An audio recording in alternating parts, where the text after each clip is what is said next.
Axşamınız xeyir olsun.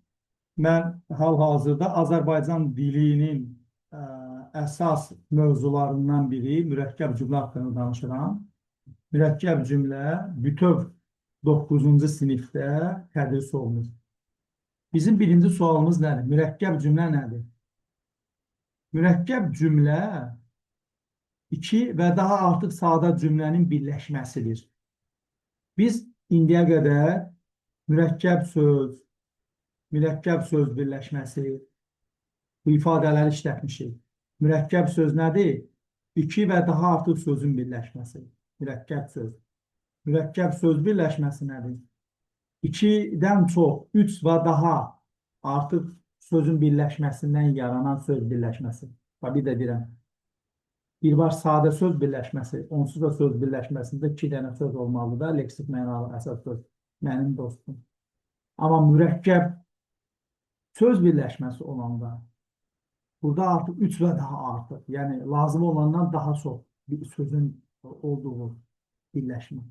Mürəkkəb cümlədə eyni məntiqi daşıyır bu anlayış. Necə eyni məntiqi daşıyır? Deməli, bir var sadə cümlə, bir dənə cümlədir də, mən gəldim. Baxın, mən gəldim. Səlim gəlmədi. Sadə cümlədir. İki dənə sadə cümlədir. Hava isti idi. Biz həyata düşdük. Sadə cümlədir də bunlar. Yağış yağdı, torpaq ıslandı. Biz öz fikrimizi belə də ifadə edə bilərik.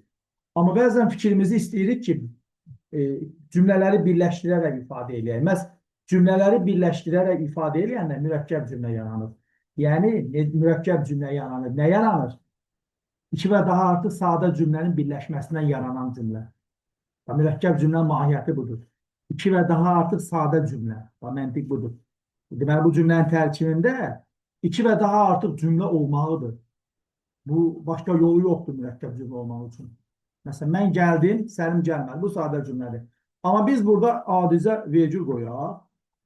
Yəni, vergül bunları ayırır. Mən gəldim, Səlim gəlmədi. Oldu artıq mürəkkəb cümlə. Bayaq, nöqtə var idi, iki dənə sadə cümlədir. Vergül qoymalı oldu mürəkkəb cümlə. Yəni, yeni fikir bildirir. Əvvəl dedim, mən gəldim, Səlim gəlmədi. İntonasiyaya baxın, mən gəldim, nöqtə, cümlə tutardı.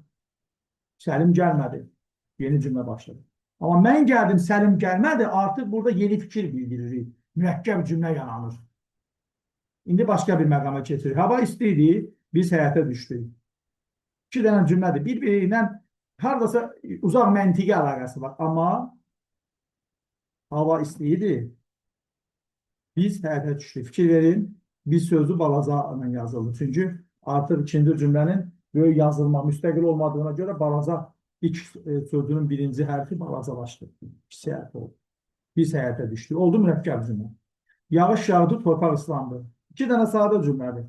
Amma eyni zamanda biz yağış yağdı və torpaq ıslandı. Oldu mürəkkəb cümlə. Yəni biz mənaca yaxın gəlirsə, uyğun gəlirsə cümlələri birləşdirib mürəkkəb cümlə halında işlədirik. İşlədə bilirik. Bunun da məqsədi var. Fikrimizi daha dəqiq ifadə eləmək üçün. Bu bir. Deməli, mürəkkəb cümlə nədir? Sualına cavab tapdıq. Mürəkkəb cümlə iki və daha artıq sadə cümlənin birləşməsidir. İndi mən belə bir nümunə vermişəm.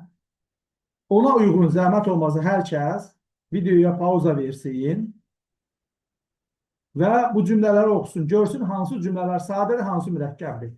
Fasilə verin. Və indi biz izaha keçək. Yağış yağdı, torpağı ıslatdı. Bu birinci cümlə, deməli, sadə cümlədir. Nə bilirik sadə cümlədir? Ona görə ki, bütün xəbərlər bir mübtədaya aiddir. Yağdı, nə? Yağış. İslatdı, nə? Yağış. Yağan da, isladan da yağışdır. Əgər bütün xəbərlər bir mübtədaya aiddirsə, deməli, bu cümlə sadə cümlədir. Yağdı, yağış, islatdı, yağış. Bu sadə cümlədir. İkinci cümləni nə tapdınız? Fikir verin. Bu mürəkkəb cümlədir. Nə üçün mürəkkəb cümlədir? Çünki hər xəbərin öz mübtədası var. Yağdı, nə? Yağış. İslandı, nə? Torpaq. Fikir verin. Yuxarıdakı cümlə sadə cümlədir. Nə üçün? Çünkü iki xəbər bir mübtədaya aiddir. Bunun adı sadə cümlə və ya həmziz xəbərli sadə cümlədir. Amma aşağıdakı cümlə yağdı, yağış, ıslandı torpaq mürəkkəb cümlədir. Niyə? Hər xəbərin öz mübtədası var. Deməli biz sadə və mürəkkəb cümləni fərqləndirmək üçün birinci yolumuz budur. Keçirik digərə. Başım ağrıdı, heç kəsə demədim. Bu da mürəkkəb cümlədir. Nə üçün mürəkkəb cümlədir? Ona görə ki, ağrıyan, ağrıdı nə? Başım, ağrıyan başdır. Heç kəsə demədim. Kim? Bax, burada mübtədası buraxılmış sadə cümlədir. Mən bunu mötərizədə yazıram, biləsiniz. Mən demədim. Yəni, hər xəbərin öz mübtədası olur. Bu olur mürəkkəb cümlə. Birinci cümlə sadə cümlədir. Çünki bütün xəbərlər bir mübtədaya aiddir. İkinci cümlə mürəkkəb cümlədir. Hər xəbərin öz mübtədası var. Üçüncü cümlə mürəkkəb cümlədir. O hər xəbərin öz mübtədası var. Dördüncü cümlə tabeli mürəkkəb cümlədir. Nə üçün? Bayaqdan bizim danışdığımız cümlələr, mürəkkəblər, deməli, tabesiz mürəkkəb cümlələri idi. Biz onları ayrı-ayrı da işlədirdik, biri digərindən asılıdır. Amma burada dedi ki, sabah gələcək. Nə üçün? Cümlənin biri əsasdır, biri asılı. Dedi ki, bu əsas cümlə gedir. Növbəti videolarımızda bunu danışacağıq. Bu haqda izahlar verəcəyik. Dedi ki, nəyi dedi? Fikir tam aydın olmur. O dedi, sabah gedəcək. Bax, ki var burada, tabililik bağlayıcısı var. Müəyyən əlamətlər var. Deməli, dedi ki, nəyi dedi? Mübtəda burada nəyi tamamlıq buraxılır? Bu da cümlə həmin buraxılmış tamamlığı izah edir. Mən burada tabesiz və tabeli mürəkkəb cümlə haqqında bir izah da vermək istəyirəm və bu videonu ondan sonra yekunlaşdırıram.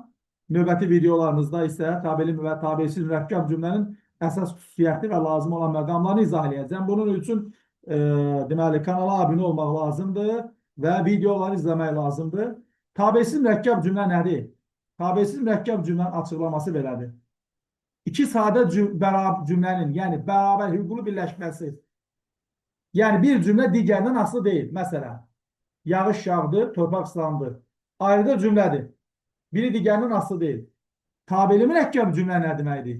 Biri əsas, digəri asıl cümlə olur. Tabeli mürəkkəb cümlənin iki tərəfi var. Budaq cümlə, baş cümlə. Bu tabeli mürəkkəb cümlənin tərkib hissələridir. Bəs tabesizdə nədir? Tabesiz mürəkkəb cümlədir. Sadə cümlə, sadə cümlə. Görürsünüz, bunların arasındakı ox işarəsi, biz oxu gətirə bilmirik və ya vaxt var, gətirə də bilərik.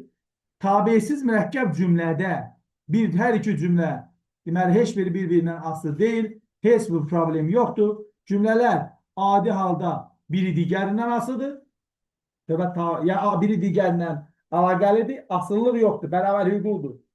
Bu tabesizdədir. Tabeli mürəkkəb cümlədə isə baş və budaq cümlədir. Baş cümlə əsas cümlədir, budaq cümlə asıl cümlədir. Hələlik bu videodakı izah bu qədər. Növbəti izahları mən sizə göndərəcəyəm. Yəni burada deməli yayımlayacağam. Sağ olun, hələlik bu izahlarda bəsdir. Növbəti videolara diqqətlə baxın və kanala da abunə olun ki, digər materialları da buraxılış imtahanlarına qədər mənimsəyəsiniz.